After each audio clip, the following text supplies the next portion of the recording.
Hello friends, चलिए आज हम स्टार्ट करने जा रहे हैं सब्सिडरी बुक्स। बहुत ही इंपॉर्टेंट कॉन्सेप्ट ये है, एक एक चीज आइए समझते हैं। देखिए सब्सिडरी बुक्स एग्जैक्टली होती क्या है। अभी तक आपने मेरे साथ जर्नल करना सीखा। जर्नल के अंदर हम क्या करते हैं? रिकॉर्डिंग ऑफ ट्रांजैक्शंस, यस और नो। और ये डे टू डे बेसिस पे, मतलब पहले 8 तारीख के, फिर 9 तारीख, 10 तारीख, इस तरीके से हम डे टू डेट पे ट्रांजैक्शंस रिकॉर्ड करते हैं। बट इस जर्नल को भी हम क्या करते हैं, फर्दर आगे दो कैटेगरी के अंदर डिवाइड कर देते हैं। One is subsidiary books and the second is journal proper. Now what is this subsidiary books and what is this journal proper? बड़े आराम से रिलैक्स होके समझिए।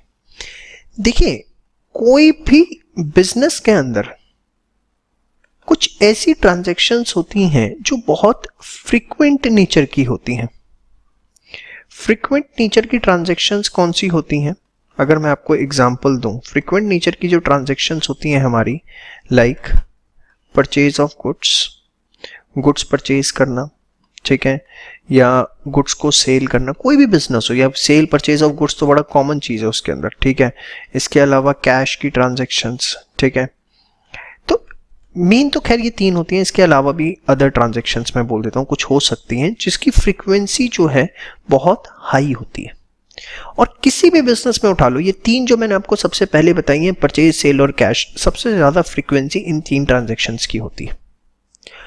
तो हम क्या करते हैं, स्पेसिफिक जर्नल बना देते हैं। स्पेसिफिक जर्नल मतलब एक रजिस्टर मैंने बनाया जिसके अंदर मैं सिर्फ परचेज से रिलेटेड जो ट्रांजैक्शंस है उनको रिकॉर्ड करूंगा।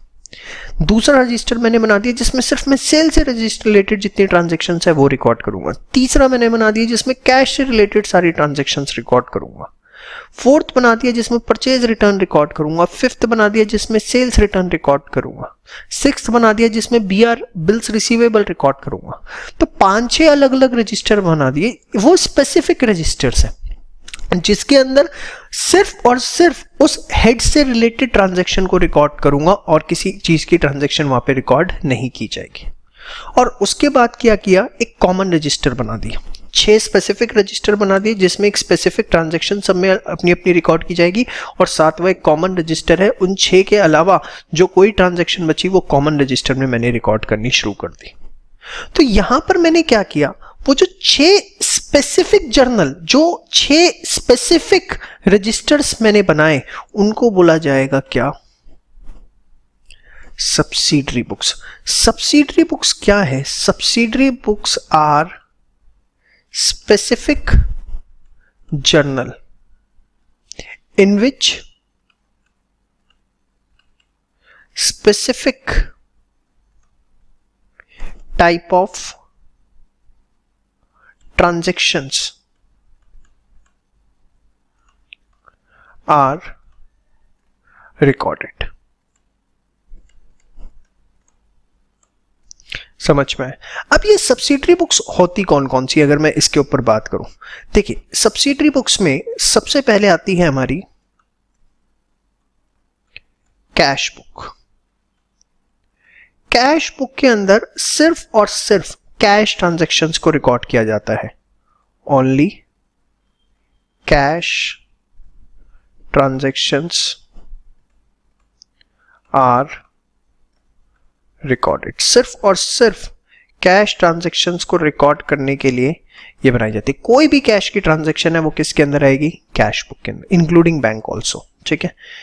अच्छा, इसके बाद जो सबसे ज्यादा फेमस है हमारी परचेज बुक। परचेज बुक में क्या रिकॉर्ड किया जाता है, only credit purchase of goods. सिर्फ गुड्स की, वो भी क्रेडिट परचेज, सिर्फ गुड्स की याद रखना जिसमें बिजनेस डील करता है, फर्नीचर कोई फिक्स्ड एसेट है वो नहीं, और वो भी सिर्फ क्रेडिट परचेज, क्योंकि अगर कैश में परचेज किया है तो that will be a part of cash book. Same way we have sales book. Sales book के अंदर हम क्या रिकॉर्ड करते हैं? Only credit sales of goods. याद रखो यहां पर भी सिर्फ गुड्स है, अगर फिक्स्ड एसेट बेचें तो इसमें नहीं आएंगे, और वो भी कौन सा, सिर्फ क्रेडिट पे, क्योंकि अगर कैश सेल्स है तो वो किस में आएंगी? कैश बुक के अंदर। ठीक है, अब जैसे मैं यहां परचेज बुक लिख रहा हूं तो you can say it also purchase journal.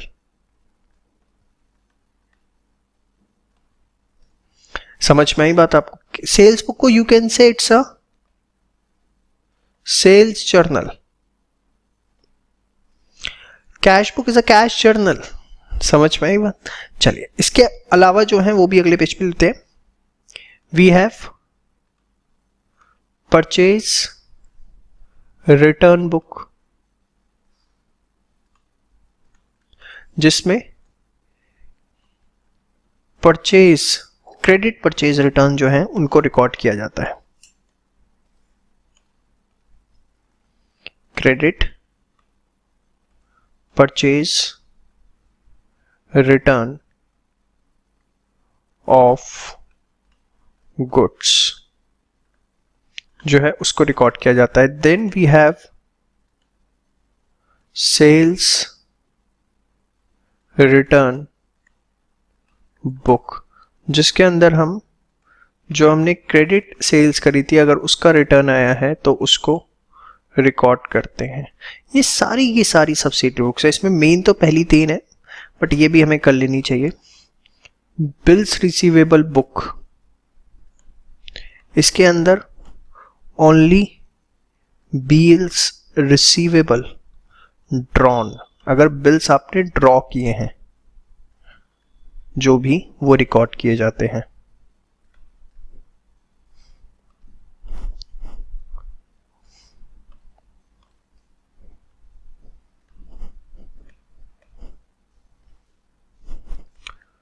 इसके बाद we have bills payable book, जिसके अंदर सिर्फ और सिर्फ बिल्स पेबल एक्सेप्टेड जो है उनको रिकॉर्ड किया जाता है। समझ में आई बात? तो बेसिकली ये आपने देखो मेरे साथ कुछ सब्सिडरी बुक्स पढ़ी, पहला कैश बुक, दूसरा परचेज बुक, तीसरा आपने पढ़ी सेल्स बुक, चौथी आपने purchase return book, sales return book, BR book, bills payable book. ये सारी आपकी क्या है? Subsidiary books. ठीक है, that is the specific journal in which specific type of transactions are recorded. ये आपसे थ्योरी क्वेश्चन भी पूछा जा सकता है, कोई ट्रांजेक्शन दे दी, आपसे पूछा गया बताओ ये किसके अंदर रिकॉर्ड होगी। इसके अलावा वी हैव जर्नल प्रॉपर, जिसमें जर्नल प्रॉपर में क्या होगा?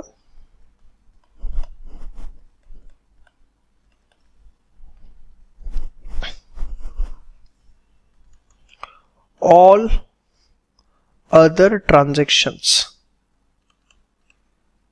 which are not the part of subsidiary books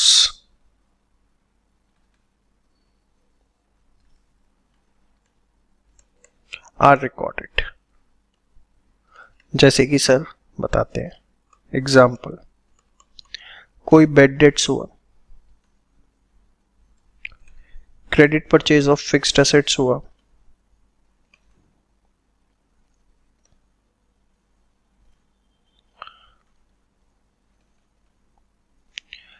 इसके अलावा आपका सपोज कोई डेप्रिसिएशन है, मतलब जितनी भी ऐसी ट्रांजैक्शन है जो कि सब्सिडरी बुक्स के अंदर नहीं आएंगी वो सारी किस में जाएंगी? Journal proper. तो प्रैक्टिकली जो जर्नल बनती है, ऐसा नहीं होता प्रैक्टिकली कि एक रजिस्टर लिया उसमें सारे ट्रांजैक्शंस रिकॉर्ड कर रहे हैं। प्रैक्टिकली हम उसे 2 कैटेगरी में डिवाइड करते हैं। One is subsidiary book and second is journal proper. Subsidiary books कैसे, वो मैंने आपको बता दिया कौन कौन सी, और जर्नल प्रॉपर। अब आप जर्नल प्रॉपर तो सीख चुके हो, ट्रांजैक्शंस रिकॉर्ड करना। ये सब्सिडरी बुक्स एग्जैक्टली बनती कैसे हैं वो आपको मेरे साथ सीखनी है। समझ में आई बात? सब्सिडरी बुक्स हम एक एक करके अब सीखना अपना शुरू करने जा रहे हैं। ठीक है जी, श्योर, थैंक यू। इसे आप सारा पहले एक बार अच्छे से नोट डाउन कर लीजिए, और आपको एक एक चीज बहुत अच्छे से पता होनी चाहिए। कोई कंफ्यूजन नहीं होना चाहिए कि कौन सी चीज सब्सिडरी बुक में जाएगी और कौन सी जनरल प्रॉपर में। इस पे एग्जाम में क्वेश्चंस पूछे जा सकते हैं थ्योरी के। ठीक है, चलिए सब्सिडरी बुक्स में हम सबसे पहले डिस्कस करने जा रहे हैं कैश बुक के बारे में। देखो, जो कैश बुक होती है ये एक सब्सिडरी बुक भी है। सब्सिडरी बुक मतलब जर्नल का काम करती है, एज वेल एज ये प्रिंसिपल बुक का भी काम करती है। प्रिंसिपल बुक मतलब लेजर। तो कैश बुक का रोल दोनों होता है, वो एक तरह से जर्नल भी है और एक तरह से लेजर भी है। अभी आप जब उसका फॉर्मेट देखेंगे तो आपको अपने आप समझ में आएगा। तो ये बात ध्यान रखनी है, थ्योरी पॉइंट ऑफ व्यू से इंपॉर्टेंट है। Cash book work as a both subsidiary book as well as principal book, that is ledger. अब जो कैश बुक है उसको हम फर्दर वेरियस कैटेगरी में डिवाइड करते हैं।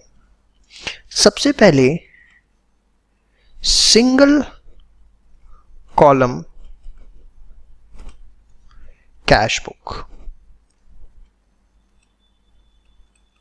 Single column cash book, single column cash book क्या होती है? जिसके अंदर सिर्फ और सिर्फ कैश ट्रांजैक्शंस को रिकॉर्ड किया जाता है। Only cash transactions are recorded. सिर्फ और सिर्फ कैश की ट्रांजैक्शंस को हम सिंगल कॉलम में रिकॉर्ड करते हैं। Thereafter we have double column cash book। अब डबल कॉलम कैश बुक जो है इसको हम देखो, दो कॉलम है डबल कॉलम। तो ये जो डबल कॉलम कैश बुक है ये फर्दर आगे हमारी तीन कैटेगरी के अंदर डिवाइड होती है।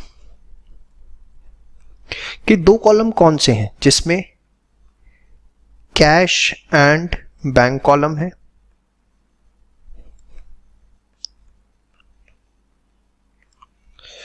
या बैंक एंड डिस्काउंट कॉलम है, या कैश एंड डिस्काउंट कॉलम है दो कॉलम। या तो कैश एंड बैंक होगा, या बैंक एंड डिस्काउंट होगा, या कैश एंड डिस्काउंट होगा। ठीक है, हो सकता है आपके सिलेबस में जैसे क्लास 11th के बच्चे जो इस वीडियो को देख रहे हैं उनको सिर्फ ये बताया जाए डबल कॉलम में कि कैश एंड बैंक होता है। जो सीए के बच्चे देख रहे हैं वो उन्हें बताया जाएगा कैश एंड डिस्काउंट होता है। ठीक है, आप अपनी बुक्स को जब रेफर करेंगे तो आपकी बुक में जो लिखा हुआ है आप डबल कॉलम उसी को ही मानोगे बाय डिफॉल्ट कि हाँ डबल कॉलम का हमारे लिए मतलब ये है। ठीक है, बीकॉम की कुछ बुक्स देखोगे उसमें लिखा होता है बैंक एंड डिस्काउंट कॉलम होता है। तो जिसकी यूनिवर्सिटी के जिस सिलेबस में जो चीज़ प्रिस्क्राइब है आप वो मान लो। लेकिन practically speaking double column cash book जो है वो तीन तरीके की होती है, cash and bank, bank and discount, cash and discount. अब 11th का सिलेबस ये पढ़ा है, बीकॉम का सिलेबस ये पढ़ा है, सीए का सिलेबस ये पढ़ा है, तो ये थोड़ी ना कि आप समझ रहे हो ना कि डेफिनेशन थोड़ी ना चेंज हो जाएगी लेवल के हिसाब से। ऐसा कुछ नहीं है।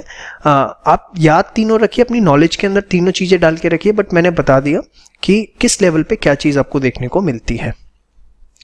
उसके बाद we have 3 column cash book.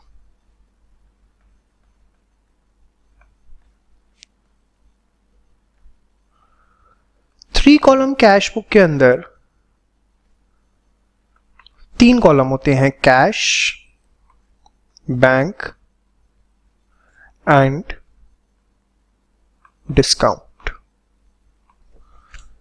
समझ में, सब कुछ बनाना सीखेंगे, अभी आप सिर्फ थ्योरी एस्पेक्ट समझिए इसका। And at last we have a unique type of cash book which is called as petty cash book for small expenses, ये भी हम सीखेंगे इसके अंदर। तो basically the cash book is further divided into single column cash book in which only cash transactions are recorded, double column in which there are three aspects, cash and bank column, bank and discount, cash and discount, ठीक है। तो whatever syllabus आप जो पढ़ लो उस हिसाब से आप समझ लेना। डबल कॉलम है, थ्री कॉलम में we have cash, bank and discount, and the fourth is petty cash book, ठीक है। तो कैश बुक के आपको होपफुली टाइप समझ में आ गए हैं। अब इसके बाद मैं एक एक करके सारी कैश बुक्स डिस्कस करने जा रहा हूं आपसे। सबसे पहले हम सिंगल कॉलम कैश बुक के साथ स्टार्ट करेंगे, ठीक है। आइए single column cash book start करते हैं, ठीक है। सिंगल कॉलम कैश बुक, देखिए इसमें क्या होता है, जो भी रिसीट्स है, जो भी पैसा आ रहा है वो हमारा रिकॉर्ड होगा डेबिट साइड। क्यों? क्योंकि असेट्स बढ़ रहे, यस और नो, और असेट्स बढ़ते हैं तो डेबिट होता है। और जो भी हमारी पेमेंट्स हो रही हैं वो कहाँ जाएगी? Credit side. बहुत सिंपल है, कुछ भी इसके अंदर टेक्निकल नहीं है, ठीक है। और नॉर्मल आप जैसे लेजर बनाते हैं वैसे आपको कैश बुक बनानी होती है, कुछ भी इसमें टेक्निकल एस्पेक्ट नहीं है। फॉर्मेट की अगर आप बात करें, कैश बुक, डेबिट, क्रेडिट,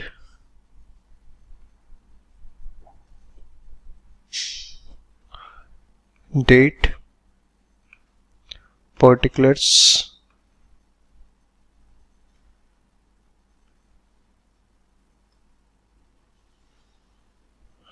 जैसे आप एक नॉर्मल लेजर का फॉर्मेट बनाते हैं, सब कुछ चीजें आप देखेंगे सेम होगी, कुछ भी इसके अंदर अलग नहीं है। Ledger folio, amount, date, particulars,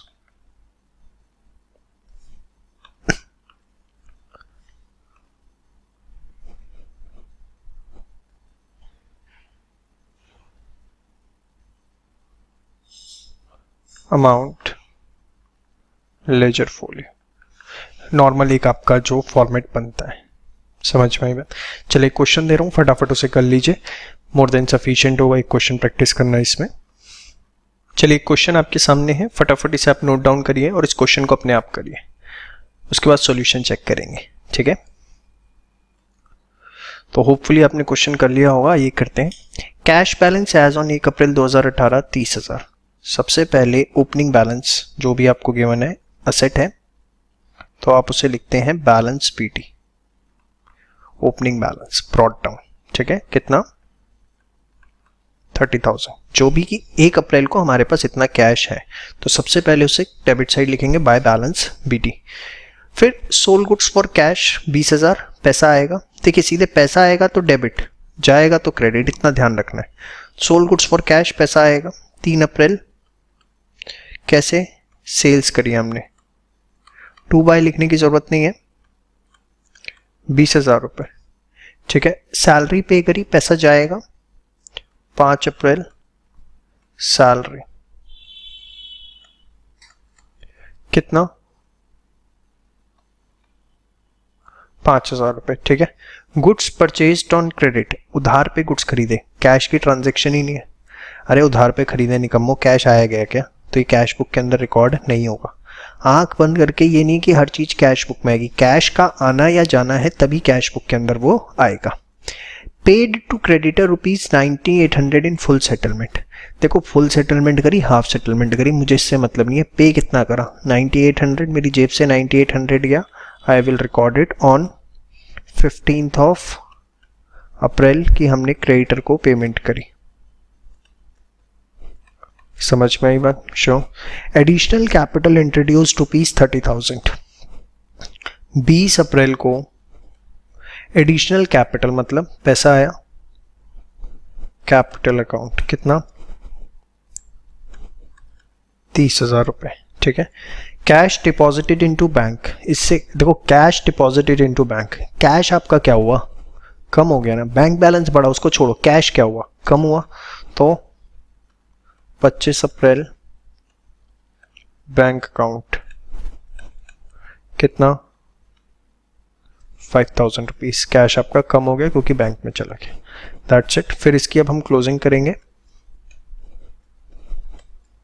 यहाँ पे निकालेंगे जो भी मंथ का लास्ट होता है, जैसे अप्रैल में लास्ट क्या होता है 30 अप्रैल को हम निकला बैलेंस CD, ठीक है।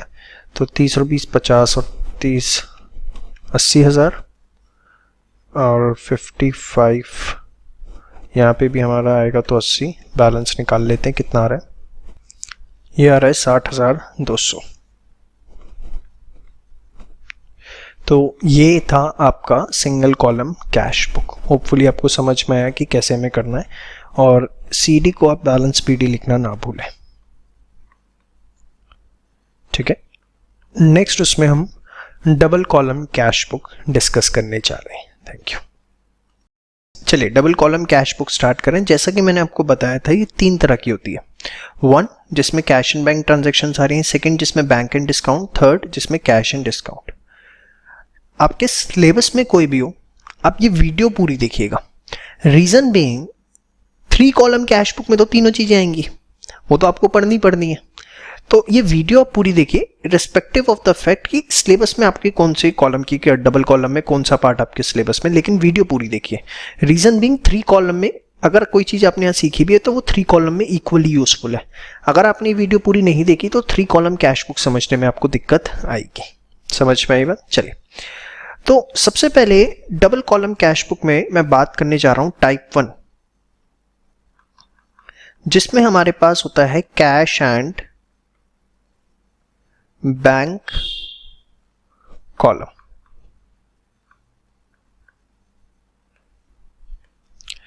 देखिए 2 कॉलम होते हैं, एक कैश का और एक बैंक का।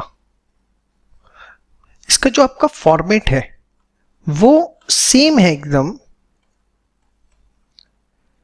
एज सिंगल कॉलम, बस उसमें होगा क्या, इस बार आपके पास 2 कॉलम आ जाएंगे same as single column, except कि आप वो जो एक कॉलम बना रहे थे उसमें हमें 2 चीजें लिखनी है, एक कैश और एक बैंक। अगर मैं रफली फॉर्मेट बनाऊं तो आप ये देखिए, ये इस तरीके से बनेगा आपका। This is your debit side, जिसमें आपका डेट है, पर्टिकुलर्स, लेजर फोलियो, बस यहां 2 कॉलम आ गए, एक कैश और एक बैंक। सेम वे हम क्रेडिट के लिए बना देंगे, date, particulars, ledger folio, cash, bank, date, particulars, ledger folio, cash, bank. इस तरीके से इसका फॉर्मेट बनेगा। इसमें जो कैश की ट्रांजैक्शन है ऑब्वियसली वो कैश कॉलम में जाएंगी, और जो बैंक की ट्रांजैक्शन है वो बैंक कॉलम के अंदर जाएंगी। लेकिन इसमें हमें एक चीज ध्यान रखनी है, that is the Contra entry. Contra entry क्या है? अगर ऐसी कोई ट्रांजैक्शन है जो कैश और बैंक दोनों को साइमल्टेनियसली इफेक्ट करती है, उसको हम बोलेंगे Contra entry. Transaction which affects both cash as well as bank column of cash book, उसको हम क्या बोलेंगे? Contra entry. और जैसे अगर मैं एग्जांपल दूं, अमाउंट डिपॉजिटेड इनटू बैंक, आपने बैंक में पैसा जमा कराया तो उससे आपका कैश कम हो गया और बैंक बैलेंस बढ़ गया, तो कैश कॉलम पे भी फर्क पड़ेगा और बैंक कॉलम पे भी फर्क पड़ेगा। तो ऐसी ट्रांजैक्शन को हम कॉन्ट्रा एंट्री कहेंगे। वैसे बस ब्रॉडली स्पीकिंग 2 ही एग्जांपल हैं, एक amount deposited into bank, second amount withdrawn from bank, ठीक है, फॉर ऑफिस यूज या बिजनेस यूज। यहां पे हमारा कैश बढ़ जाएगा, बैंक कम हो जाएगा। तो ये कहलाती हैं दोनों कॉन्ट्रा एंट्रीज। इसको हम सी से रिप्रेजेंट करते हैं, मतलब लेजर फोलियो में इसी एंट्रीज के आगे हम सी लिख देंगे कि ये कॉन्ट्रा एंट्री है। समझ में आया? चलिए मैं क्वेश्चन लेता हूं, उससे आपको सारी चीजें समझाता हूं, ठीक है। प्लीज इसको ध्यान से देखिए, 3 कॉलम में ये बहुत यूजफुल होने वाला है हमारे लिए। और सबसे ज्यादा टेक्निकल मैं कहूँ कैश एंड बैंक कॉलम की डबल कॉलम ही है, और सबसे ज्यादा कुछ चांसेस भी क्वेश्चन आने के इसके ऊपर होते हैं। चलिए क्वेश्चन हमारे सामने है। एक मेरी फोटो थोड़ी नीचे आ गई है क्योंकि मुझे स्पेस चाहिए था। चलिए क्वेश्चन है, इसे फटाफट नोट करिए, इसके बाद इसे करते हैं और आप मेरे साथ साथ करिएगा इसे, फास्ट इसे नोट कर लीजिए। 1 अप्रैल को बैलेंस गिवन है, cash in and cash at bank, और फिर ट्रांजेक्शन्स है हमारे पास सारी। चलिए फॉर्मेट इस तरीके का आपके सामने, आप फटाफट इसे बना लीजिए, स्टार्ट करें। चलिए 1 अप्रैल we have opening balance PT 60,000 रुपये कैश का और बैंक का 30,000, ठीक है। इसके बाद बड़े आराम से एक एक चीज, Ram goods sold to Ram and cheque receive 70,000, 70,000 रुपये का चेक हमें रिसीव हुआ 2 अप्रैल को। तो जिस दिन हमें चेक रिसीव होता है उसी दिन हम उसकी एंट्री डाल देते हैं। राम को हमने बेचे थे, चेक रिसीव हुआ, सेल्स हुई, कैश सेल्स एक तरह से, बैंक पे एंट्री चली गई 70,000 से, ठीक है। देयर आफ्टर पेड सैलरी ₹20,000, 20,000 पे हमने सैलरी पे करी।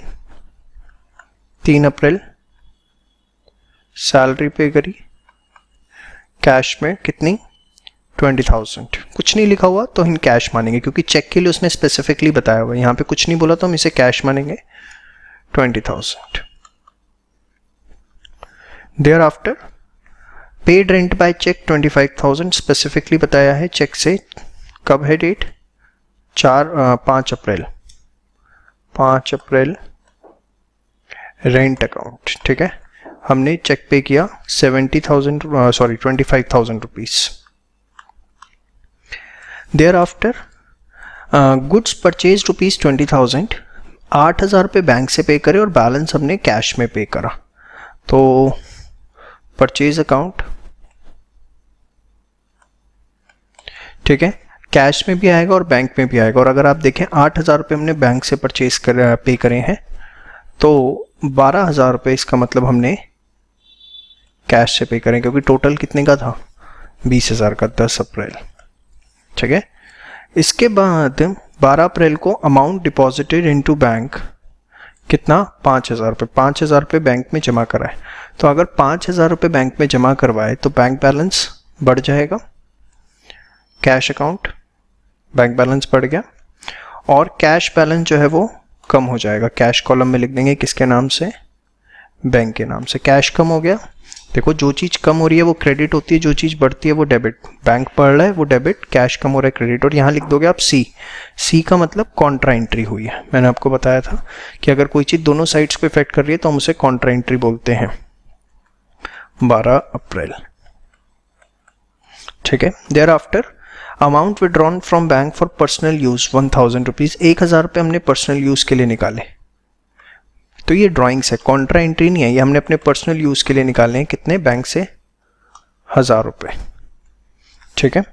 The date of transaction is 15th April.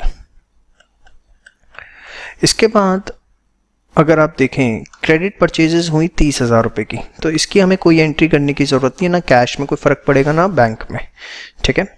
Paid to creditors 28,000 in full settlement from bank, bank से पे करें 28,000 रुपये।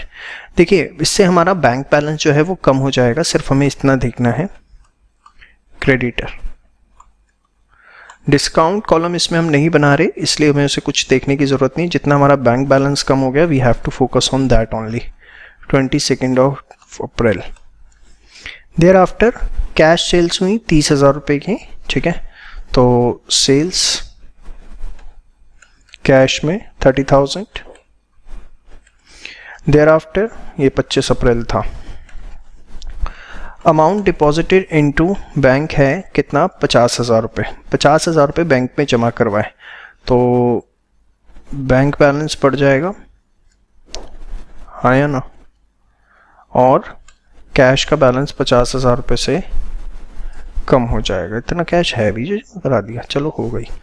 चलिए, तो ये भी एक कॉन्ट्रा एंट्री है हमारी, यहाँ पे बैंक अकाउंट, ठीक है, और यहाँ पर कैश अकाउंट। कॉन्ट्रा एंट्री हमने करी है कब, 26 अप्रैल को। उसके बाद फिर हम लास्ट डेट जो है 30 अप्रैल, उस दिन क्या निकाल देंगे, बैलेंस CD 90,000।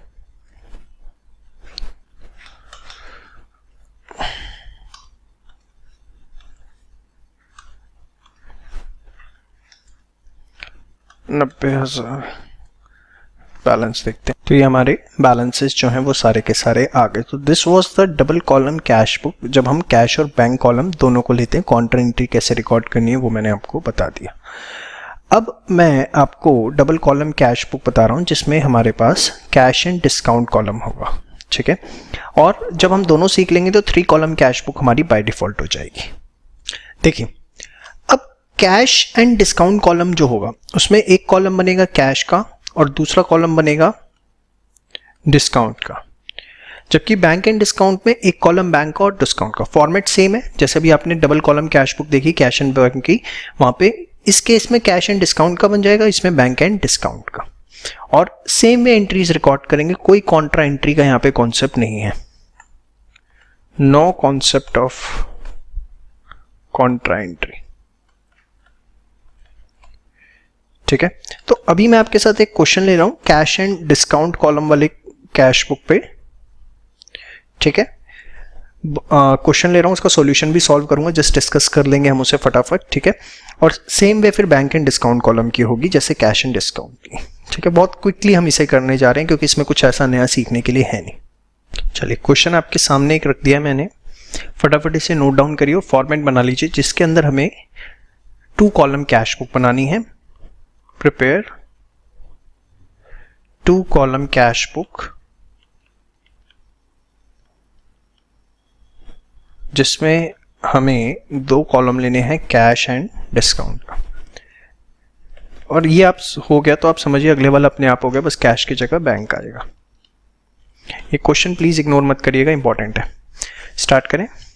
1 अप्रैल को कैश बैलेंस है 9500। 1 अप्रैल बैलेंस BD वी हैव 9500, ठीक है। Thereafter sold goods for ₹4,000 to Ram for cash less 2% discount. 4,000 रुपए के गुड्स बेचे, 2% का डिस्काउंट। तो आप बताओ 4,000 रुपए का 2% होता है कितना है? I think it's 80। तो अगर 4,000 के गुड्स बेचे और 80 रुपीज़ का डिस्काउंट दिया तो आपको मिले कितने? 3920। यस और नो? शो। तो आप देखिए 3 अप्रैल हमारे पास सेल्स हुई, ठीक है। कैश आया 3920 का जिसमें हमने डिस्काउंट दिया 80 रुपीज़ का। देखो, जो डेबिट साइड आपका डिस्काउंट का कॉलम है वो है डिस्काउंट अलाउड, और जो आपका क्रेडिट साइड है वो है आपका डिस्काउंट अगर आपको किसी भी तरीके का रिसीव होता है। और बड़ा ऑब्वियस है क्योंकि debit all expenses credit all incomes, allow कर रहे तो एक्सपेंस है, रिसीव कर रहे हैं तो इनकम है। फिर बॉट गुड्स फॉर ₹4,000। 4,000 रुपये के गुड्स हमने खरीदे। कब खरीदे भाई? 5 अप्रैल को। तो 5 अप्रैल परचेज अकाउंट 4,000, ठीक है। There after received cash from Sunil 6,700 and discount allowed 300। 300 रुपये का डिस्काउंट दिया।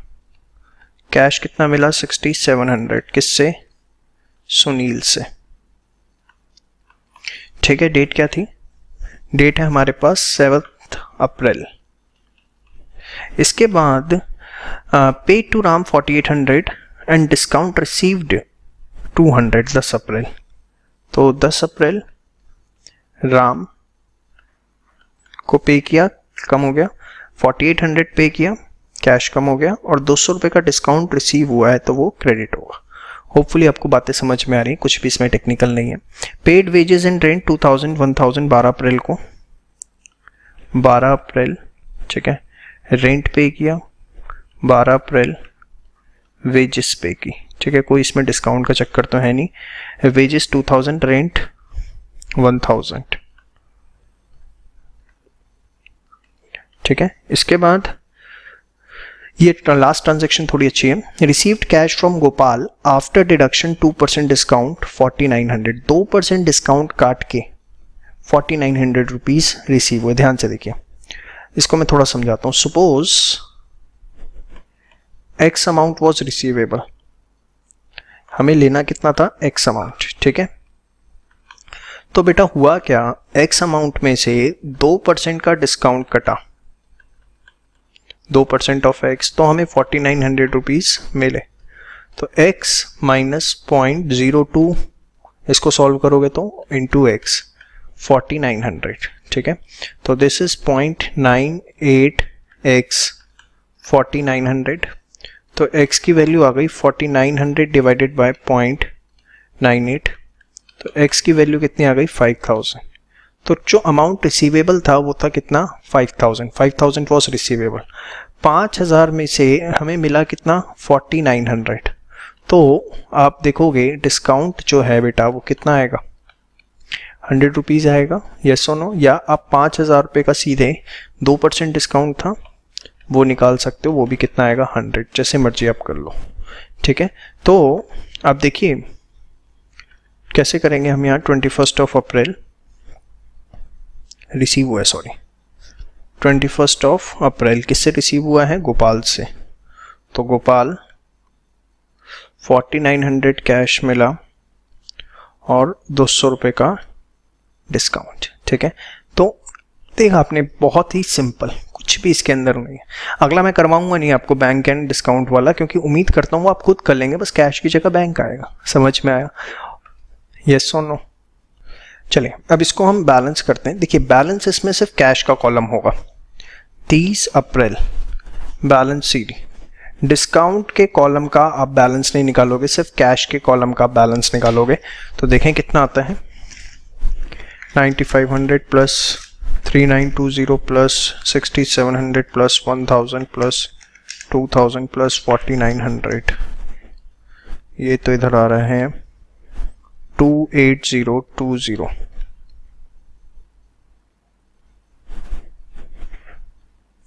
और माइनस 8800, सो 19220।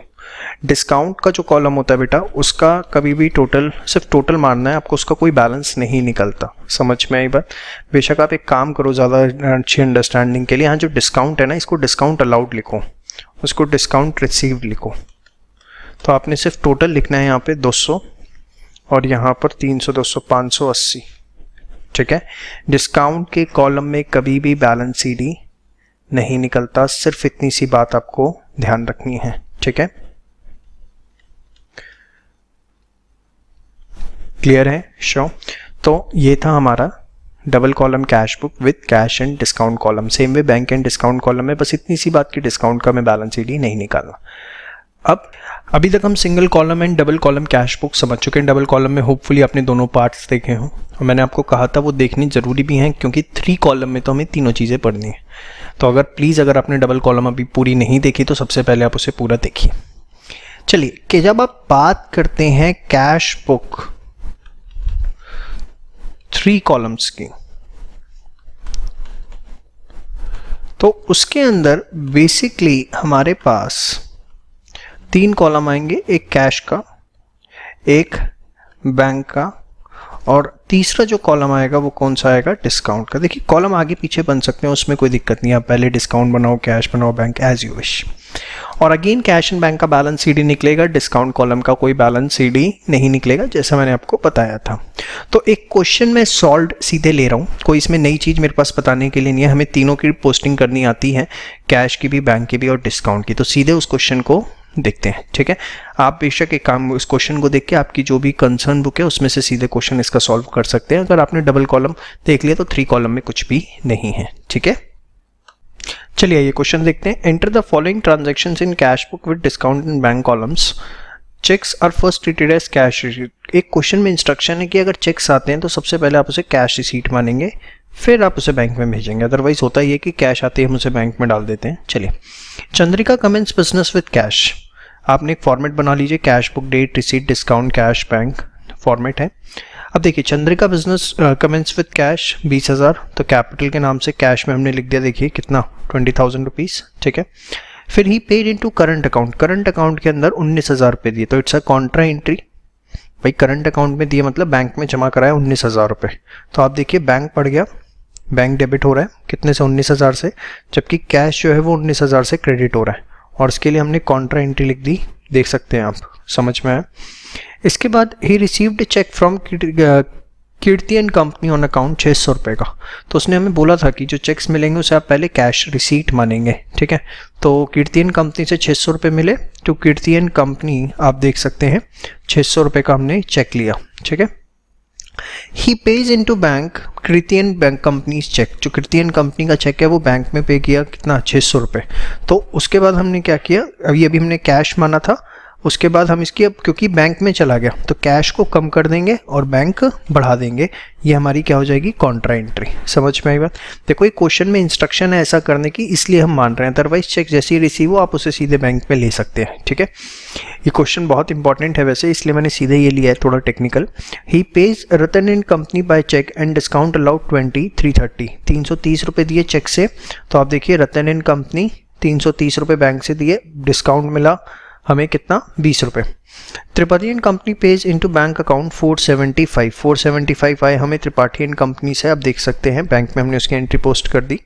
उसके बाद he receive cheque from Varchi and allows him discount ₹35 for 450 rupees receive हुए और 35 रुपये का डिस्काउंट। तो चेक मिला है, चेक मिलेगा तो पहले कैश में लेके जाना है, उसने बोला हुआ है, क्वेश्चन के अंदर इंस्ट्रक्शन है, ये हमें 450 का है और ये 30। उसके बाद he receives cash ₹75 and check of ₹100 for cash sales।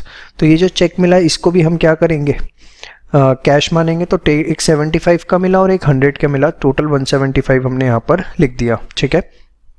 उसके बाद अगर आप देखें, ये हमने 175 यहाँ लिख दिया। उसके बाद अगर आप देखें, he pays into bank including check received on 15 and 20 जून 1,000 रुपये, 1,000 रुपये बैंक में जमा करवाए जिसमें वो चेक्स भी इंक्लूड है, तो इस 1,000 रुपये की हम कॉन्ट्रा एंट्री कर देंगे।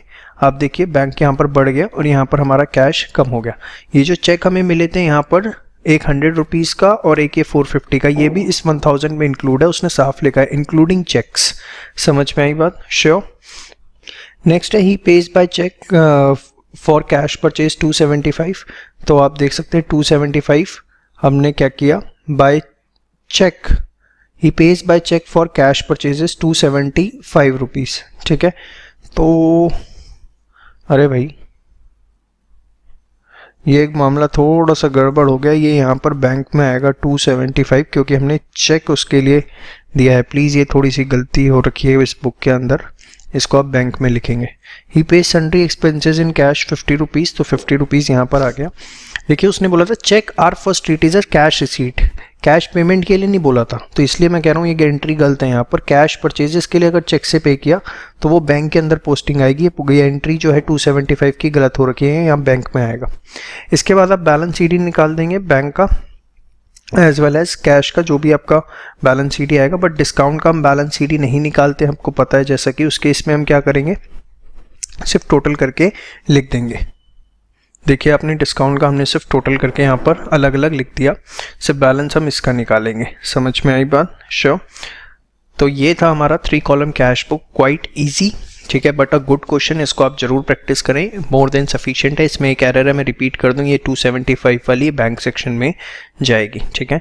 और सेकंड बात जो इस क्वेश्चन में अच्छी थी वो क्या थी, वो ये कि इसमें लिखा हुआ है चेक को हमें कैश रिसीट पहले मानना है, तो इसलिए हम पहले कैश मान रहे हैं और फिर कॉन्ट्रा कर रहे हैं, अदरवाइज सीधे हम बैंक में उसे लेके जाते।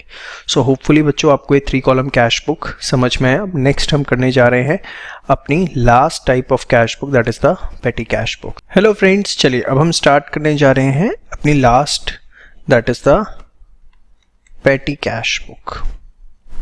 कॉन्सेप्ट क्या होता है पेटी कैश बुक का, बड़े ध्यान से समझिए। देखिए बिजनेस में बहुत छोटे मोटे एक्सपेंसेस होते हैं डे टू डे बेसिस पे, लाइक टी एक्सपेंसेस, स्टेशनरी के खर्चे हो गए, ठीक है, मतलब ऐसे बहुत छोटे मोटे खर्चे होते हैं, पोस्टेज के एक्सपेंसेस हो गए, ठीक है, या कन्वेंस के एक्सपेंसेस हो गए, ठीक है। तो ये बहुत रेगुलर नेचर के खर्चे हैं, प्लस इनका अमाउंट बहुत कम होता है। तो जनरली क्या होता है, एक ये छोटे अमाउंट के रेगुलर एक्सपेंसेस करने के लिए एक सेपरेट पर्सन को अपॉइंट कर दिया जाता है, एक सेपरेट पर्सन को रिस्पॉन्सिबिलिटी दे दी जाती है। जैसे मैं आपको एग्जांपल दूं, मेरी ऑर्गेनाइजेशन के अंदर, ठीक है, मैंने एक सेपरेट पर्सन अपॉइंट कर रखा है जिसको मैं क्या करता हूँ, मंथली कुछ पैसे दे देता हूँ। से मैंने अमाउंट फिक्स कर रखा है 5000 रुपीज़, मैं उसे मंथ के 5000 रुपये पकड़ा देता हूँ और बोलता हूँ कि जो भी खर्चे हों वो लिखते रहना, ठीक है। वो क्या करता है, कभी चाय आई, कभी पोस्टेज के चल गए, कभी स्टेशनरी आई, ठीक है, कभी चॉकलेट आई, कुछ भी खर्चा हुआ वो लिखता रहता है, ठीक है। अब वो बैलेंस जब कम होने लगता है, सिर्फ 100-200 रुपये बचते हैं, तो वो मुझे इन्फॉर्म करता है कि सर बैलेंस ख़त्म होने वाला है। मैं एक बार खर्चे चेक कर लेता हूँ फटाफट और उसके बाद उसको दोबारा से 5000 रुपये कर देता हूँ। मतलब सपोज 200 रुपये बचे हुए हैं उसके पास, तो मैं उसे 4800 करके मेक इट अगेन 5000। तो इससे होता क्या है, मेरा बर्डन कम हुआ।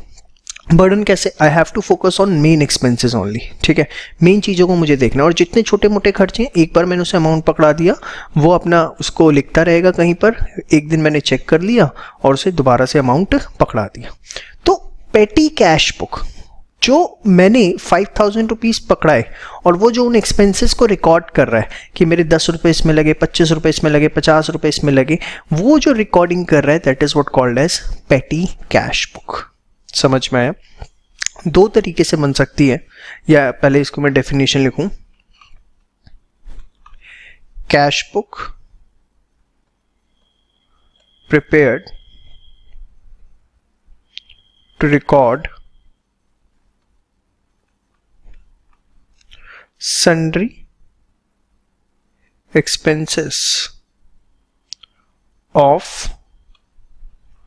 regular nature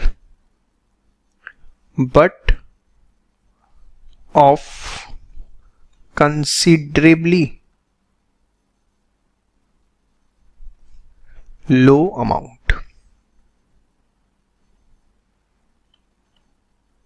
समझ में आई बात? श्योर। अब ये 2 तरीके की होती है, एक होता है सिंपल पेटी cash book and second is analytical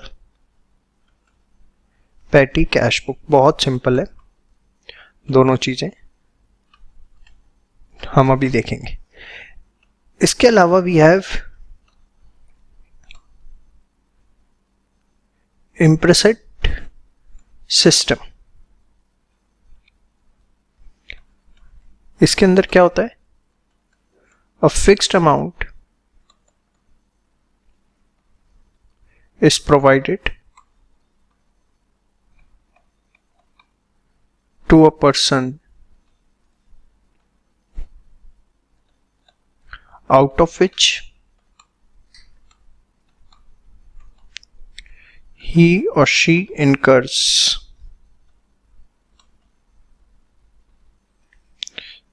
all petty expenses.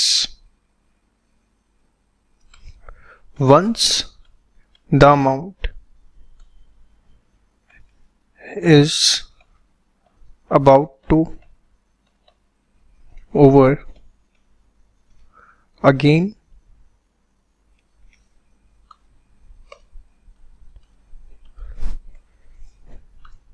ये नोट करिए, काम आएगा। then again such amount is provided. ठीक है, एक फिक्स अमाउंट प्रोवाइड कर दिया जाता है, जैसे ही वो अमाउंट ओवर होने वाला था दोबारा से उतना अमाउंट प्रोवाइड कर दिया जाता है। तो चलिए अब एक क्वेश्चन से समझते हैं सिंपल पेटी कैश बुक एंड एनालिटिकल, बहुत सिंपल सा फॉर्मेट है। ठीक है जी, चलिए क्वेश्चन हमारे सामने है, इसे आप फटाफट नोट कर लीजिए फास्ट। इससे हम दोनों कैश बुक बनाएंगे, पेटी भी सिंपल भी एंड एनालिटिकल भी। बहुत सिंपल क्वेश्चन होता है इसका, नोट कर लिया। देखिए इसका फॉर्मेट कैसा होता है, सिंपल पैटी कैश बुक आपने लिखा, अमाउंट रिसीव्ड, इसका नॉर्मल लेजर फॉर्मेट नहीं होता, थोड़ा सा अलग है। Amount received, ledger folio, date, particulars, voucher number, amount paid, ये इसके अंदर टोटल 6 कॉलम्स इस तरीके से होते हैं। ठीक है, सबसे पहले देखिए आपको कैश रिसीव हुआ 1 अप्रैल को, तो आपने यहां पे लिखा अप्रैल, ठीक है, फर्स्ट। हमें कैश मिला 2 कैश, कितना कैश मिला, कैश रिसीव्ड फ्रॉम कैशियर 1000, तो इसको हम कैश रिसीव्ड अमाउंट रिसीव्ड में लिखेंगे 1000, समझ में आई बात। There after paid for postage ₹50, 2 April, 2 April. अब जो जो आपने पेमेंट करी आप उसे बाय करके लिखिए, या 2 बाय लिखिए ही मत, सबसे बढ़िया तो मैं यही कहूँगा आपको, बेस्ट तो यही होता है कि 2 बाय लिखा ही ना जाए। तो बाय पोस्टेज कितना पे किया हमने, ₹50 पे किया, ठीक है, अमाउंट पेड। फिर एक एक करके सारे, पेड फॉर सोप 30, 3 अप्रैल, इस तरीके से जो है आप सारे के सारे लिखते रहेंगे। ठीक है, अकाउंट लिखने की जरूरत नहीं है, या चलिए लिख लीजिए, कोई दिक्कत नहीं है। फिर कुली फेयर 60, पोस्टेज 40, बाय कुली फेयर, ठीक है, और 60 और 40 रुपए हमारे पोस्टेज के।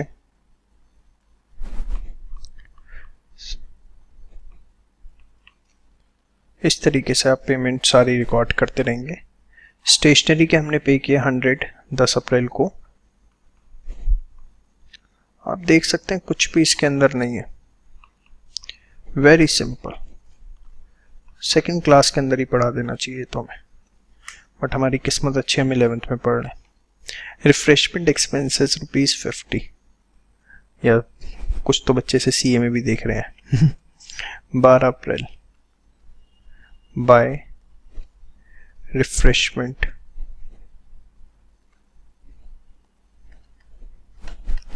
कितना 50, कुछ मैं लिखना भूल गया लग रहा है, नहीं, कुली 100, स्टेशनरी 80, 13 अप्रैल।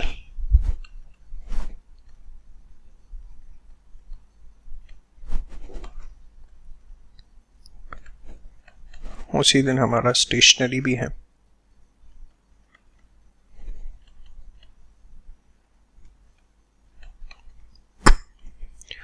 $180।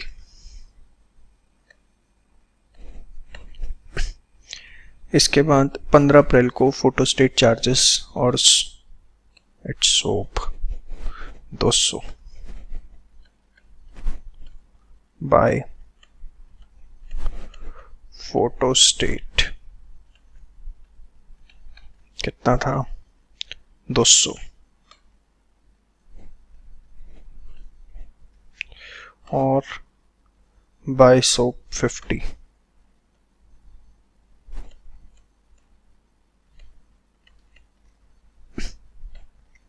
ये भी 15 तारीख को था। फिर रिफ्रेशमेंट एक्सपेंसेस 80 रुपये 22 तारीख को।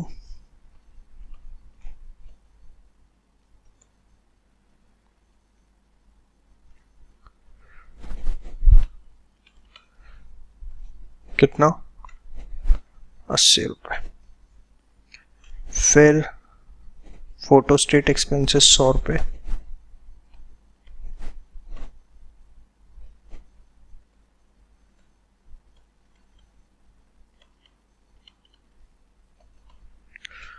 फिर पोस्टेज चार्जेस, आप देख रहे हो इससे आसान क्या हो सकता है, 30। अब लास्ट डे को आप निकाल दोगे बाय बैलेंस शीट। देखो कितना बच रहा है। देखिए यहाँ पर आपका टोटल 1000 और यहाँ पे भी आपका, ये मेरे पास स्पेस नहीं है, यहाँ पर भी आप बेसिकली एग्जैक्टली इसके सामने यहाँ पर मैं लिख नहीं पाऊँगा, आप इसे 1000 समझ गए लिख देंगे, समझ में आ गया। और यहाँ पे आपका बैलेंस शीट बच रहा है 30, ये 970 का टोटल है इसका, और ये बैलेंस शीट हमारा बच रहा है 30। आप समझ रहे हैं, ये जो मैंने इसके नीचे एकदम 1000 जो है एकदम इसके सामने पैरेलल यहाँ पे हमें 1000 लिखना है। और क्योंकि इम्प्लिसिट सिस्टम के अंदर हमें बनाना है तो इसको ही आगे कंटिन्यूएशन में हम कैसे लेंगे, ध्यान से देखिए। टू बैलेंस BD, मतलब ये समझिए आपने यहाँ पर 1000 रुपये लिखे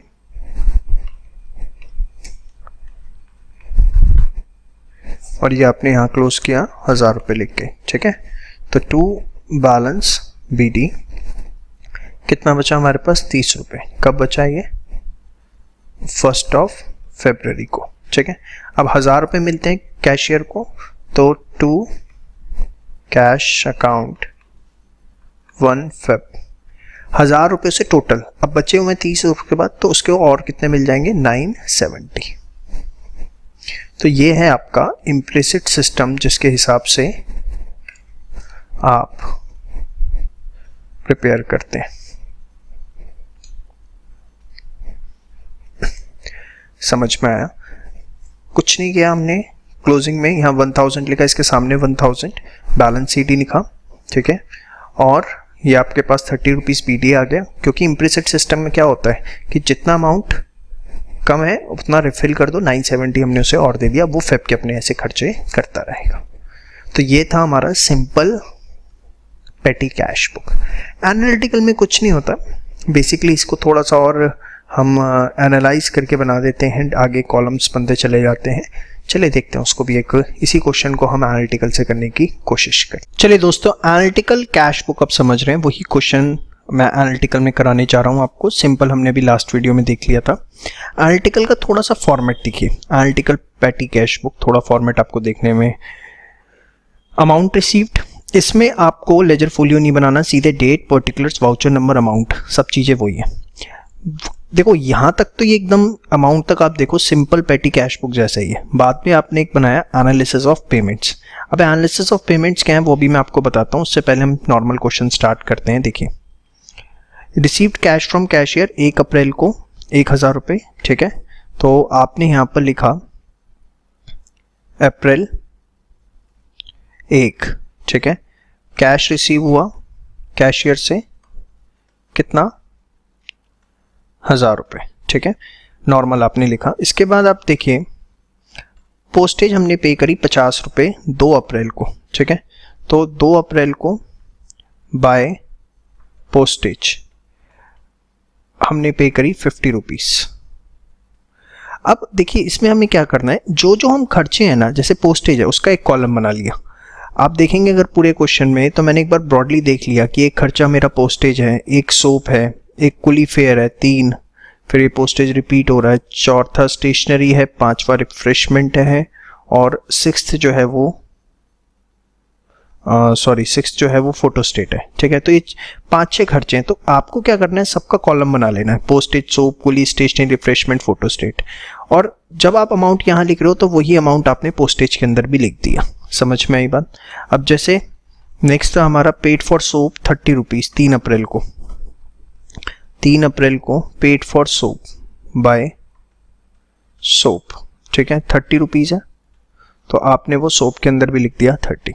बस एज सिंपल एज दैट, आप इसे करते रहिए, इसमें कुछ भी नहीं है। कुली फेयर 60, पोस्टेज 40 बाय कुली फेयर 60, ठीक है। ये है आपका कब, 4 अप्रैल को, और पोस्टेज के हमने 40 रुपये दिए बाय पोस्टेज 40 रुपये।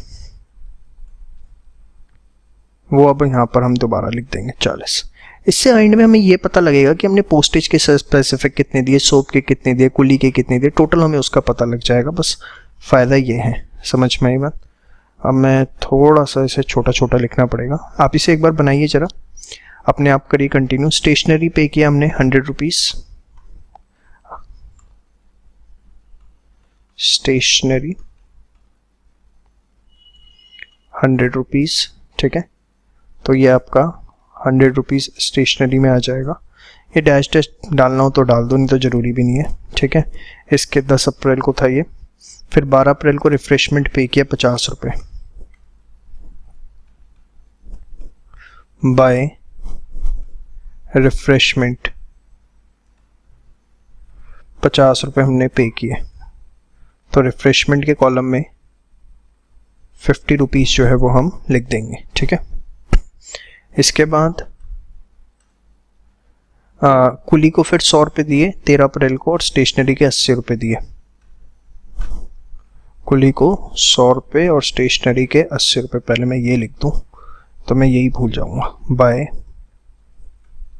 कुली फेयर करके जो भी अकाउंट आपने बना रखा है 100 रुपये उसके, और बाय स्टेशनरी करके उसके कितने 80 रुपीज़, ठीक है। डाल दो बेशक आप ये डैश डैश। चलिए, इसके बाद ये था हमारा 13 अप्रैल को। फिर सोप के हमने 50 रुपये पे किए, और फोटो स्टेट के 200 रुपये, ठीक है। ये मैंने थोड़ा सा आपके लिए फटाफट कंप्लीट कर दिया है, ठीक है। चलिए, लास्ट 29 अप्रैल पोस्टेज पे की 30 रुपये। तो 29 अप्रैल को पोस्टेज पे की हमने 30 रुपये। तो अब बाकी आपको सेम वे यहाँ पे बैलेंस शीट ही निकालना है, जैसे आपने निकाला था पहले 30 रुपये, फिर उसका टोटल कर देंगे। और यहाँ पर आपको हर हेड में टोटल पता लग जाएगा आपने कितना पे किया, जैसे 50, 40, 90 और 30। 120 रुपये यहाँ पे किए, 80 रुपये आपने यहाँ पे किए, 160 रुपये आपके यहाँ पे हुए, 180 रुपये यहाँ पे हुए, 250 रुपये इसमें पे हुए, 300 रुपये आपके टोटल इसमें पे हुए, ठीक है। और क्लोजिंग एकदम वैसे ही जैसे आपको बताई गई थी कि दोनों साइड आप यहाँ पर भी 1000 लिख देंगे और यहाँ भी 1000 लिख देंगे।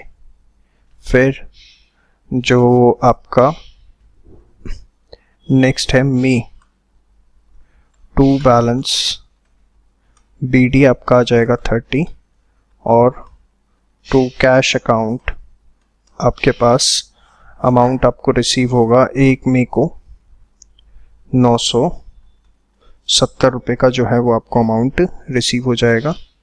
और ये आपका 30 रुपये, सॉरी यहाँ लिख दिया मैंने, ये हो जाएगा। समझ में आया? तो ये था आपका एनालिटिकल कैश बुक। अब हम बाकी जो सब्सिडरी बुक्स है वो स्टार्ट करने जा रहे हैं, जो कि बहुत आसान है। सबसे पहले हम बात करने जा रहे हैं परचेज बुक की। परचेज बुक जिसमें मैंने आपको बताया था कि सिर्फ और सिर्फ क्रेडिट परचेजेस को रिकॉर्ड किया जाता है, ओनली क्रेडिट परचेज, और वो भी गुड्स की, only credit purchase of goods are recorded. यही मैंने आपको बताया था, यस और नो। तो चलिए देखते हैं परचेज बुक। एक एग्जांपल आपके सामने है, ठीक है, इसे आप नोट डाउन कर लीजिए और फिर इसके हम परचेज बुक बनाते हैं। देखिए ये फॉर्मेट है books of measures Narayan and company, books of जिसकी भी है वो आप लिखेंगे। Purchase book, particular details and amount, very simple, ठीक है। चलिए अब आइए स्टार्ट करते हैं। सबसे पहले अच्छा, इसमें आप फर्स्ट कॉलम एक यहाँ पर डेट का भी बना लीजिए। ये आपके लिए फॉर्मेट अपडेट कर दिया मैंने। चलिए अब देखिए, purchased from Brown and company on credit 5 gross pencils, 1 gross registers, less trade discount. तो कैसे लिखना है देखिए, यहाँ पर आपको डेट नहीं गिवन तो आप उसे इग्नोर करिए, सबसे पहली चीज। उसके बाद हमने किससे खरीदा है, ब्राउन एंड कंपनी से, तो हम लिखेंगे ब्राउन एंड कंपनी। अब क्या खरीदा हमने, 5 gross pencils at the ₹100 per gross, तो यही आप लिख देंगे as it is, 5 gross pencils at the rate of ₹100 per gross. तो कितना हो गया ये, 500 रुपये, येस और नो। इसके बाद 1 gross registers at the rate of 240 per dozen. जो आपका 1 ग्रॉस होता है, 1 ग्रॉस आपका इक्वलेंट होता है 12 डजन्स के, ठीक है। तो ये बात आपको ध्यान रखनी है। तो 1 gross registers at the rate of ₹240 per dozen। तो 12 इंटू 240, ये हमारा आ गया 2880, ठीक है, 2880 लेस ट्रेड डिस्काउंट 10%। तो एक बार आप पहले इसका टोटल कर लीजिए, 2880 plus 500, 3380 less trade discount at the rate of 10%, 338, ठीक है। तो ये आपका कितना हुआ, 3380 माइनस 338, ये आ गया 3042। होपफुली आपको क्लियर है कि कैसे हमने किया। चलिए, इसके बाद नेक्स्ट ट्रांजैक्शन क्या है हमारे पास, परचेज फॉर कैश। कैश है तो ये जो है आपका कैश बुक के अंदर आएगा, ना कि परचेज बुक के अंदर। इसको रिकॉर्ड करने की आपको ज़रूरत नहीं है, ठीक है। परचेज्ड कंप्यूटर, देखिए purchased computer for office use, goods and company on credit ₹30,000। Measures office से कंप्यूटर हमने खरीदा ऑफिस यूज़ के लिए। देखिए, अगर ऑफिस यूज़ के लिए आप कुछ खरीद रहे हैं, वो भी खासकर कंप्यूटर, तो that is basically a fixed asset. आप गुड्स नहीं परचेज कर रहे। बात समझ में आई? मैंने क्या बोला था, only credit purchase of goods are recorded. यहाँ पर आप क्या परचेज कर रहे हैं, कंप्यूटर परचेज कर रहे हैं, वो भी ऑफिस यूज़ के लिए, दैट्स अ फिक्स्ड एसेट। तो ये भी आपका जर्नल प्रॉपर के अंदर आएगा, ना कि ये आपका इसके अंदर परचेज बुक के अंदर आएगा। समझ में आ रहा है आपको? आपको ये देखना है, जरूरी नहीं कि सारी ट्रांजेक्शन्स आएंगी ही आएंगी। नेक्स्ट है purchase on credit from the paper and company. Paper and company से खरीदा 5 RIMS of white paper and 10 reams of ruled paper. तो ये आएगा, हमारा स्टेशनरी का बिजनेस है उनका, लग रहा है हमें। 5 रिम्स और किससे खरीदा, द पेपर एंड कंपनी। तो आपने यहाँ लिखा द पेपर कंपनी, ठीक है। फिर हमने खरीदा 5 RIMS of white paper, 5 RIMS of लिखने की जरूरत नहीं है, white paper at the rate of कितना, 100 पर रिम, 100 पर रिम। तो यह हो गया आपका कितना, 500। इसके बाद 10 reams of ruled paper at 150 per ream, ठीक है। तो 10 reams ruled paper at the rate of कितना बेटा, 150 पर रिम, ठीक है। तो ₹150 पर रिम। तो ये हो गया आपका कितना, 1500। टोटल कितना हो गया, 2000 माइनस ट्रेड डिस्काउंट कितना, 10%, 10 ही है ना, हाँ 10%, तो 200।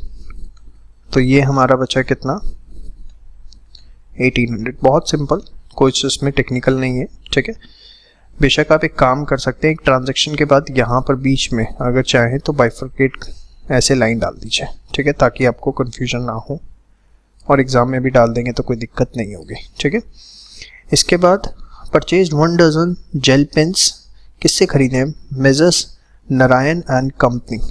तो मेजर्स नारायण एंड कंपनी, ठीक है। क्या खरीदा हमने, 1 dozen gel pen at 15 each, तो 1 डजन जेल पेन्स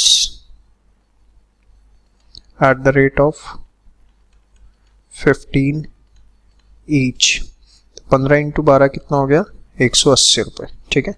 और उसके बाद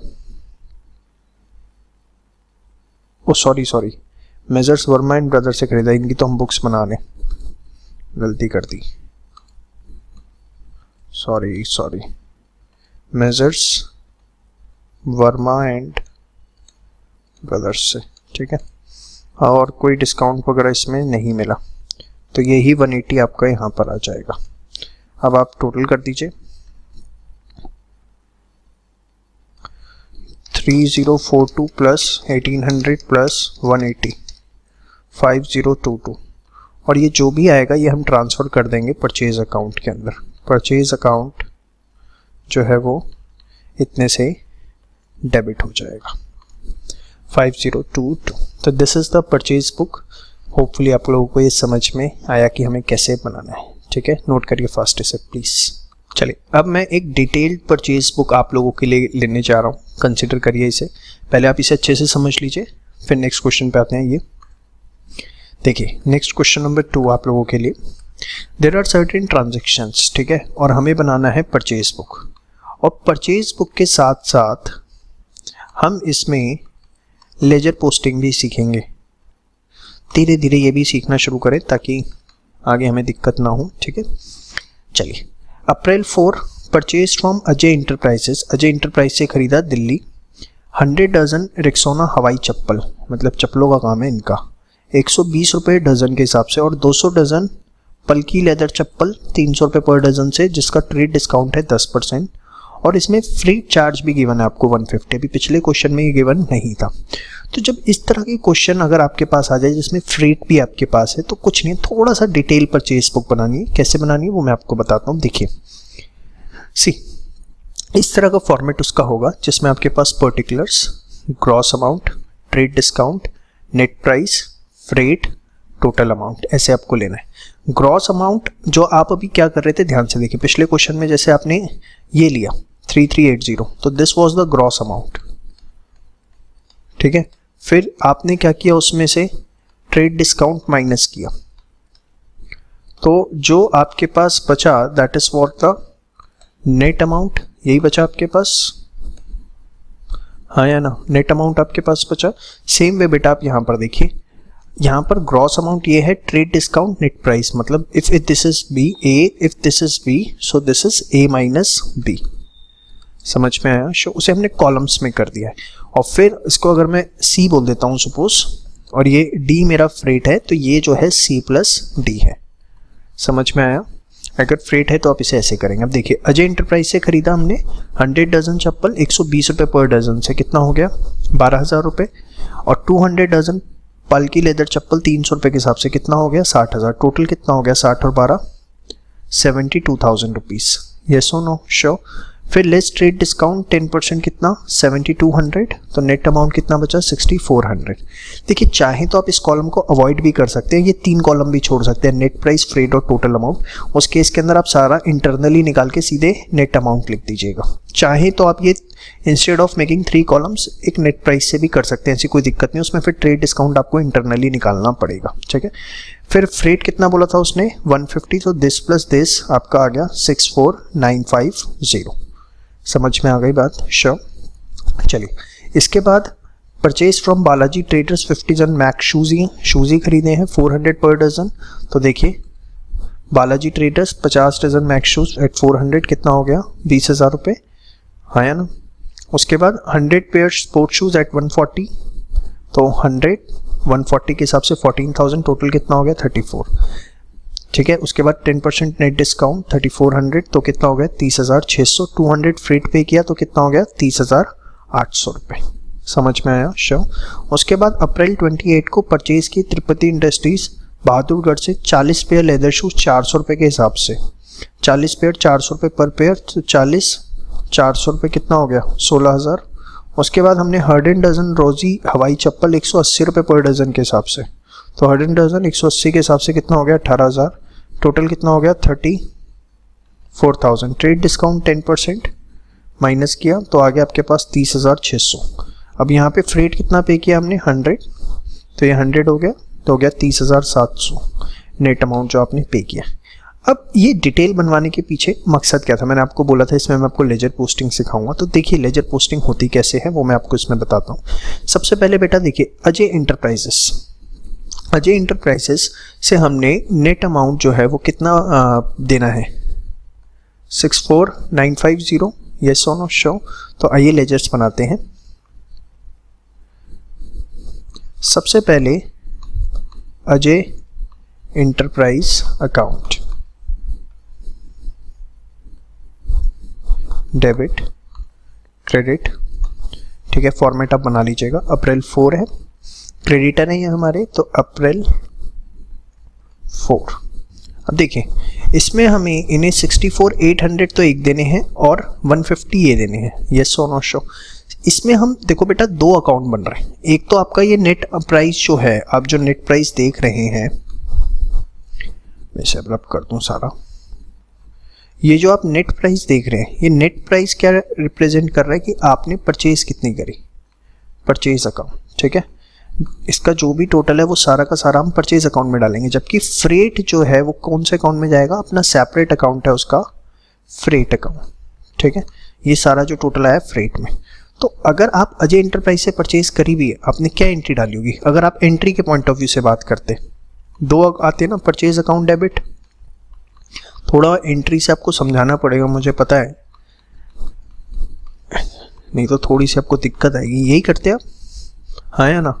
64,800, 150, 64,950। यस और नो? 64,950। यस और नो? तो अजय क्रेडिट हो रहा है, लायबिलिटी है हमारे लिए।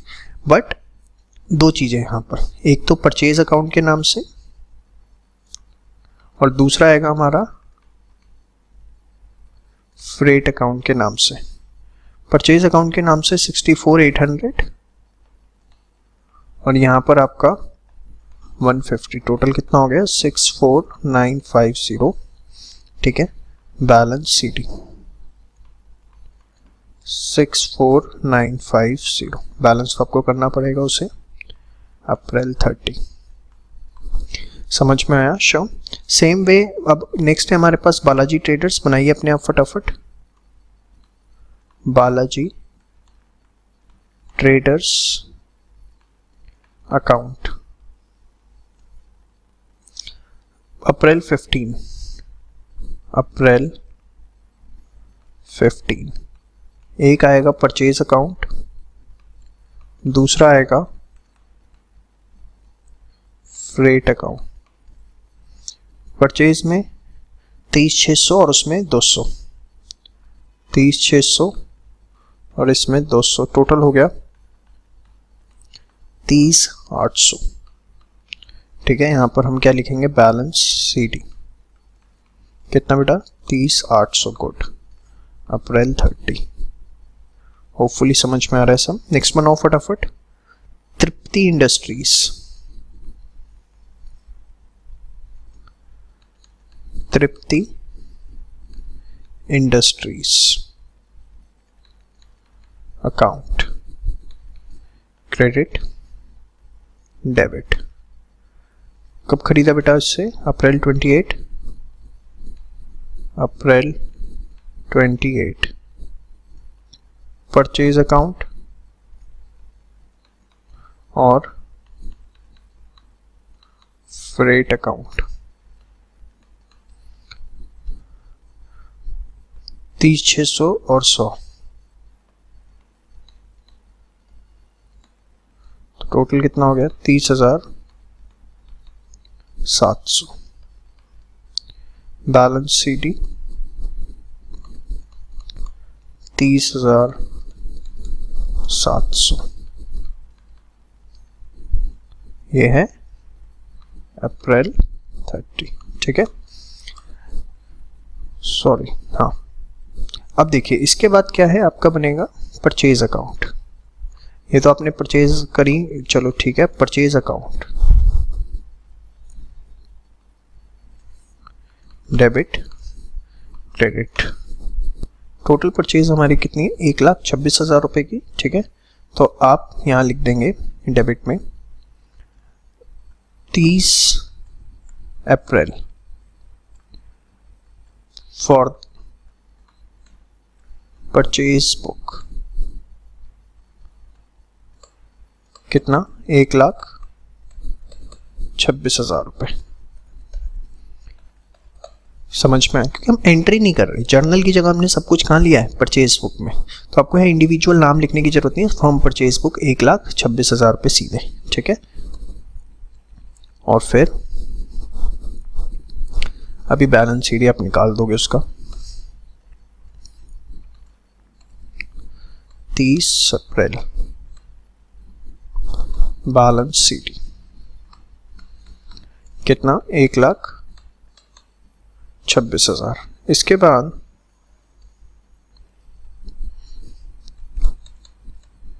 Freight account debit credit. अब ध्यान से देखिए, इसमें भी हमने टोटल फ्रेट देखिए कितना पे किया है? 450। ठीक है, तो from purchase book 450 30 April balance CD.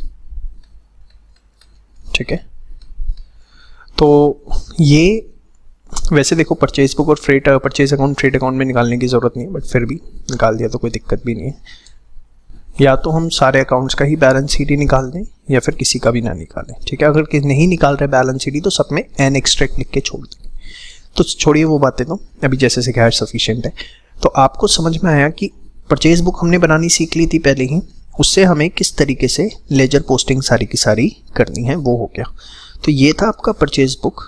अब परचेज बुक आपने कर ली तो सेल्स बुक बिल्कुल भी आपके लिए मुश्किल नहीं है। सेल्स बुक भी सेम फॉर्मेट होता है जैसे आपने फॉर्मेट देखा। ठीक है, सेम वे हमारा सेल्स बुक का फॉर्मेट भी बनेगा, तो उसे हम नेक्स्ट वीडियो के अंदर कवर अप करते हैं। ये दोनों क्वेश्चन नोट डाउन कर लीजिए प्लस इसके सॉल्यूशन, इसमें कोई डाउट नहीं रहना चाहिए आपको, और खास कर ये लेजर पोस्ट। हेलो फ्रेंड्स, चलिए आइए अब हम स्टार्ट करने जा रहे हैं सेल्स बुक के साथ। बहुत सिंपल है, परचेज बुक आपने कर लिया तो समझ लीजिए 90% काम हो गया हमारा। सेल्स बुक के अंदर क्या आता है? ओनली क्रेडिट सेल ऑफ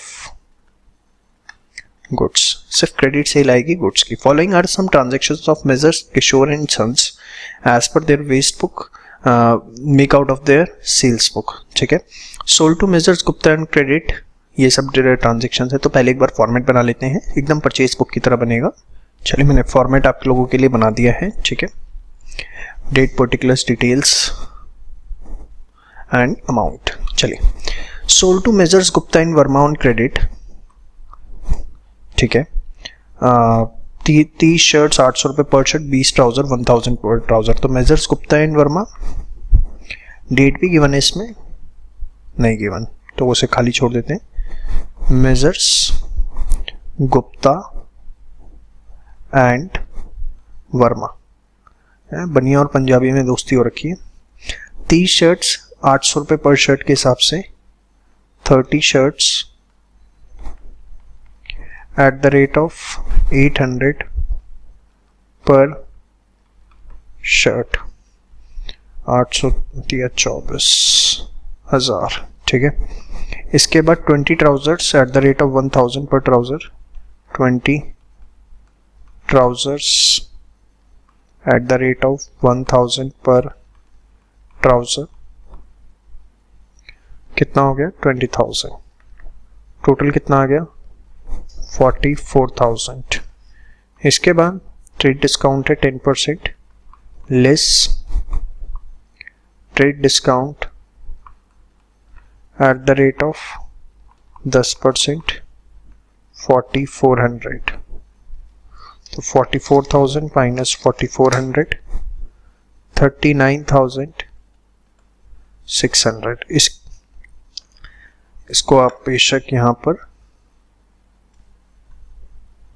के दी एंड कर दीजिए। नेक्स्ट है sold furniture to messrs Sehgal and company on credit. तो देखिए शर्ट्स का बिजनेस है, फर्नीचर बेचा, it is like a sale of fixed asset, जो कि हमारा इसके अंदर नहीं आएगा। कहाँ आएगा? जर्नल प्रॉपर के अंदर। होपफुली आपको मेरी बात समझ में आ रही है। इसके बाद sold 50 shirts to messrs Jain and sons. तो पहले नाम लिख लेते हैं, मेजर्स जैन एंड सन्स, ठीक है। 50 शर्ट्स बेची एट द रेट ऑफ 800 पर shirt. 50 shirts at the rate of 800 पर शर्ट। तो 50 into 800 is 40,000,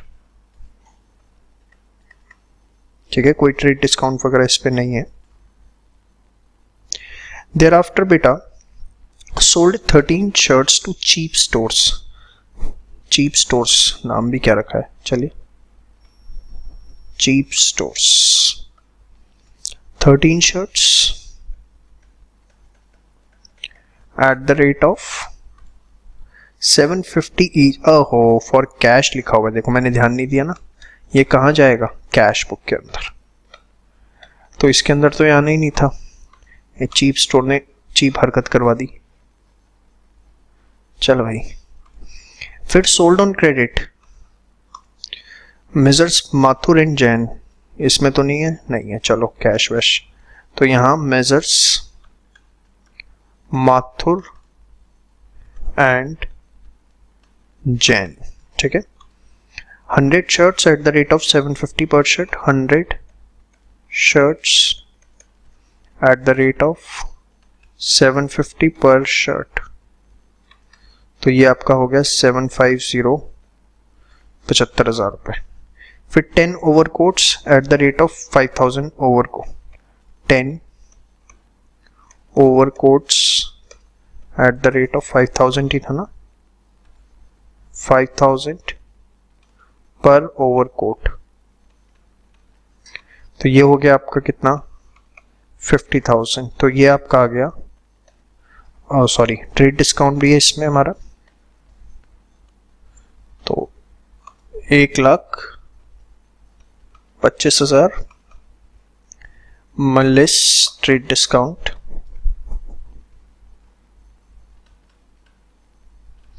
eight the rate of 10%, 12,500। तो 1,25, 12,500, 1,12,500, ठीक है। तो यहां से आप देखिए 39,600 प्लस 40,000 प्लस 112,500, 192,100 जो है वो आपका सेल्स अकाउंट में चला जाएगा, ठीक है। और इसमें आप पोस्टिंग करना चाहें तो वो भी कर सकते हैं। कैसे? सेल्स अकाउंट एकदम नॉर्मल क्रेडिट, जो भी डेट है इसमें लिखा नहीं हुआ वैसे, फॉर द मंथ ऑफ जो भी है 192,100, इस तरीके से आप कर सकते हैं इसमें। और जिनको आपने सेल्स किया उन सबको डेबिट कर देंगे, ठीक है। तो ये थी हमारी सेल्स बुक, बहुत ही सिंपल। आपने देखा परचेज बुक कर ली तो इसके अंदर कुछ भी नहीं है।